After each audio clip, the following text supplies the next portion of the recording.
being an entrepreneur, I was in the rock and roll industry. And back in the 80s, I started studying with a man named Dr. R. Buckminster Fuller, best known for the geodesic dome. So in 67, I hitchhiked from New York City to Montreal, Canada to see Expo 67. And Buckminster Fuller's dome was the US pavilion there.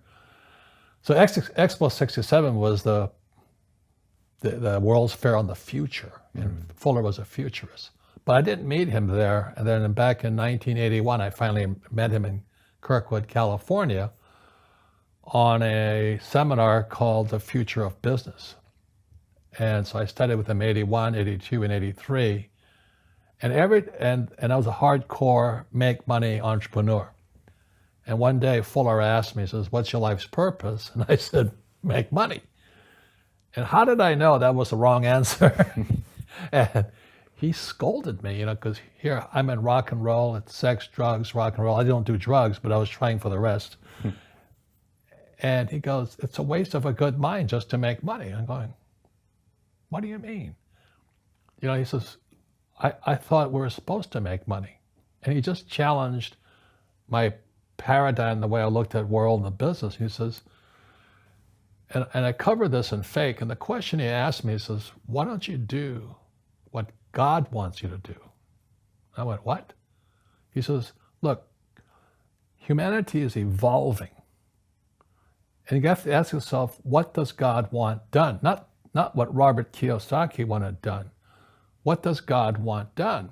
And he kind of scolded me in front of the whole class. I'm going, I said, "What's wrong with rock and roll?" He goes, "It's about you. It's your passion, but it's not God's purpose." I'm not really religious. I'm not pumping that. So the question, I had to ask myself, what does God want done in the evolution of life? And it came to me,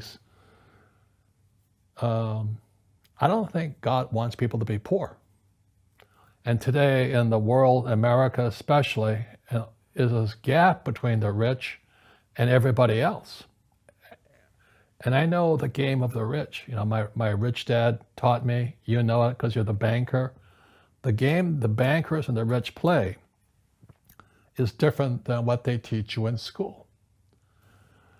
And that's the story of Rich Dad, Poor Dad. My poor dad, PhD, stands for poor, helpless, and desperate. They don't know anything about money. And they're teaching our kids. And my rich dad was an entrepreneur who never finished school. I grew up in Hawaii.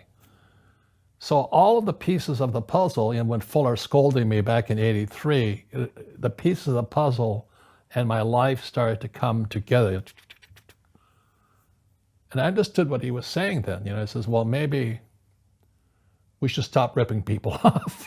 It might be a good thing. And, the question I ask all over the world, what does school teach you about money? And the answer is nothing.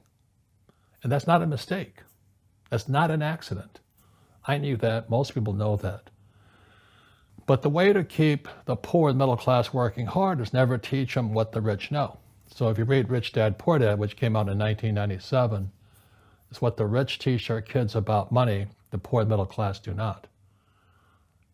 And so, and I had already retired. I made enough money at 47, so I didn't have to work again for the rest of my life. And I said, now what do I do with the rest of my life? And so that's when I came out with Rich Dad, Poor Dad, the cash flow game, because poverty hurts. I don't like it.